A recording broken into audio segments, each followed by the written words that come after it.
தலைவர் டாக்டர் ராதாகிருஷ்ணன் ஒரு சமயம் இங்கிலாந்தில் நடைபெற்ற விருந்து ஒன்றில் கலந்து கொண்டிருந்தார். அந்த சமயம் ஆங்கிலேயர் ஒருவர் கூட்டத்தின் மத்தியில் உரையாடத் தொடங்கினார். பேசிக் கொண்டிருக்கும் பொழுதே அவர், இறைவனுக்கு ஆங்கிலேயர்களாகிய எங்கள் மீதுதான் அன்பு அதிகம், அதனால் தான் எங்களை மிகவும் ரசித்து அழகாக வெள்ளையாக படைத்திருக்கிறார், அதனால் தான் நாங்கள் வெள்ளை நிறத்தில் இருக்கிறோம் என்று தற்பெருமையாக பேசிக்கொண்டே இருந்தார். இதனையெல்லாம் கவனித்துக் கொண்டே இருந்த டாக்டர் ராதாகிருஷ்ணன் அந்த ஆங்கிலேயர் பேசி முடித்ததும் அந்த கூட்டத்திற்கு இடையே உரையாடத் தொடங்கினார். அப்பொழுது அவர் ஒரு குட்டி கதையை சொல்ல ஆரம்பித்தார். இறைவன் ஒரு நாள் ரொட்டி சுட ஆசைப்பட்டு அதற்கான முயற்சியில் இறங்கினார். முதல் ரொட்டியை சுட்டார்.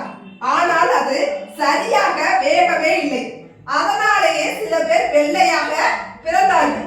இரண்டாவதாக ஒரு ரொட்டியை சுட்டார். அது அதிக நேரம் சூடுபட்டதால் கருகி போனது. அதனால் சில பேர் கருப்பாய் பிறந்தார்கள். இறைவன் இப்படி 2-3 தடவை அனுபவத்திற்கு பின்னர் மூன்றாவது ரொட்டியை மிக சரியான பக்குவத்தில் தயார் செய்தார். அது அரை வேக்காடாகவும் இல்லை, கருச்சும் போகவில்லை, சரியான பக்குவத்தில் தயாரானது. அதன் காரணமாகவே இந்தியர்களாகிய நாங்கள் கருப்பும் இல்லாமல் வெள்ளையும் இல்லாமல் சரியான நிறத்தில் பிறந்திருக்கிறோம் என்று சிரித்துக் கொண்டே கூறினார். இதை கேட்டதும் அக்கூட்டத்தில் உள்ள அனைவருமே கலகலகலவென்று சிரிக்க தொடங்கினார்கள். முதலில் பேசிய ஆங்கிலேயருக்கு வெட்கமாய் போனது.